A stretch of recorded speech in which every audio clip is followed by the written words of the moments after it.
5 paraules, per resumir la travessa de Pas de la Casa seria esforç, il·lusió, somni, aventura i una mica de bogeria.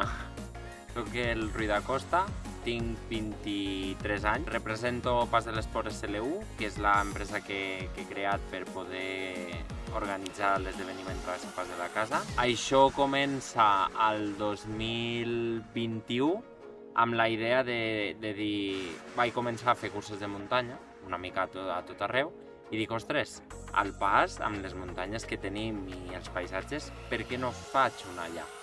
Per què no existeix una allà? I llavors vaig començar a tantejar empreses al comú, a veure si els interessava, si no... O sigui, què pensaria la gent si hi hagués una? El comú va dir que molt bé, que estava content amb la idea, i les empreses, moltes, la gran majoria que vaig contactar, no em van donar resposta. Normal, tenia 19 anys i pensaven, bueno, aquest que... No? És que em van donar resposta, estaven molt interessades perquè era com un atractiu diferent al Pas. No? Aquí a l'estiu només venen els francesos d'aquí a prop o els espanyols i no hi ha res més, o sigui, no venien els alemanys, els holandesos. Llavors, clar, va ser molt interessant perquè els hi proposo això. A la primera edició sí que és veritat que no vam tindre ningú internacional, però en aquesta darrera ja vam tindre públic del nord d'Europa, perquè mai havien vingut aquí i venen només per la cursa, o sigui que l'objectiu està assolit.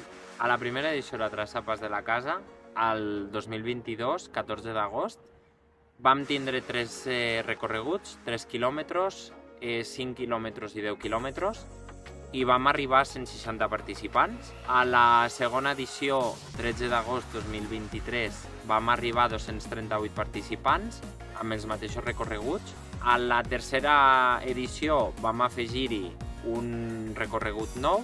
Llavors, l'11 d'agost 2024 fem la tercera edició, 240 participants i 4 recorreguts diferents, 3 quilòmetres, 6 quilòmetres, 10 quilòmetres i 22 quilòmetres. I aquesta quarta edició, el 17 d'agost 2025, 5 recorreguts, la Travessa Pas de la Casa Kids, estany 3 quilòmetres, directe 6 quilòmetres, antenes 10 quilòmetres i envalira 22 quilòmetres. I la cinquena edició què passarà? La cinquena edició mantindrem aquests recorreguts. La idea era tindre una marató, però molt sincerament, a mitjans de juliol vaig decidir que millor que no, perquè no em sentia amb l'energia suficient perquè sortís bé i fer un esdeveniment que fos un èxit. Llavors jo, si veig que no és per fer-ho bé, no ho faig. O sigui, això és una regla. Si no és per fer-ho bé, no ho faig. Millor mantinc el que tinc, ho cuido i després també valoro molt la qualitat de l'esdeveniment. Aparquem el que ve a ser la distància de 42 quilòmetres pel 2027 si tot va bé i seria l'última distància que afegiria a la Travessa Pas de la Casa.